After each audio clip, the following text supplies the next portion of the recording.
ఈరోజు మన ఒంగోలులో చాలా అద్భుతమైన కార్యక్రమం చేపట్టారు ఒంగోలు మెడికల్ కాలేజ్ వారు. అది ఏంటంటే సిపిఆర్ అన్నమాట.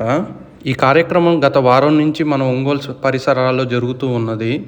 ఏదన్నా హఠాత్ పరిణామం జరిగి మనిషి కుప్పకూలినప్పుడు ఎలా స్పందించాలో సిపిఆర్ ప్రాసెస్ ద్వారా అనేది ఈరోజు నేర్పించారు.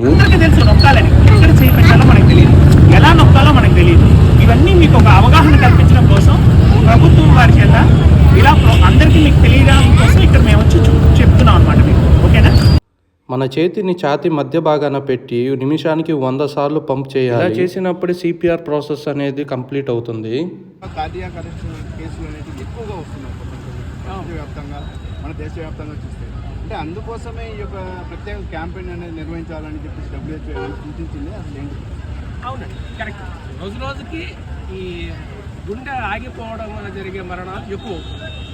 So because of life style modification అవ్వచ్చు, షుగర్ పేషెంట్స్, ఒబెసిటీ, ఈ కారణాలు చాలా స్ట్రెస్, లైఫ్ ప్రతి ఒక్కరి లైఫ్ స్ట్రెస్ గురవుతుంది, చాలా కారణాలు. సో వీటన్నిటి వల్ల కూడా కార్డియాక్ అరెస్ట్, గుండెకి ప్రమాదం జరిగి గుండె జబ్బులు ఎక్కువయ్యి కార్డియాక్ అరెస్ట్ జరిగి ఎక్కువ మంది చనిపోవడానికి ఆస్కారం. ఎక్కువ మంది అంటే ఫర్ ఎగ్జాంపుల్ 100కి 100 కార్డియాక్ అరెస్టులు అవుతున్నాయి అనుకుంటే అందులో 30 మంది హాస్పిటల్స్లో జరిగే అవకాశం. 30 మంది. సో ఈ 30 మందికి హాస్పిటల్స్లో కార్డియాక్ అరెస్ట్ చేస్తే అక్కడ హెల్త్ కేర్ ఫెసిలిటీలో హెల్త్ వర్కర్స్, డాక్టర్స్ ఉంటారు కాబట్టి దే విల్ టేక్ కేర్. కాకపోతే మిగతా 70% అంటే 100కి 70 మందికి హాస్పిటల్ బయట కార్డియాక్ అరెస్ట్ జరిగే అవకాశం.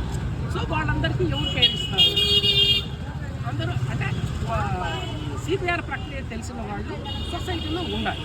సో అందుకనే ఆ ఉద్దేశంతో ఐఆర్సీఎఫ్ అవ్వచ్చు, ఐఎస్సీ అవ్వచ్చు, మన గవర్నమెంట్ అవ్వచ్చు,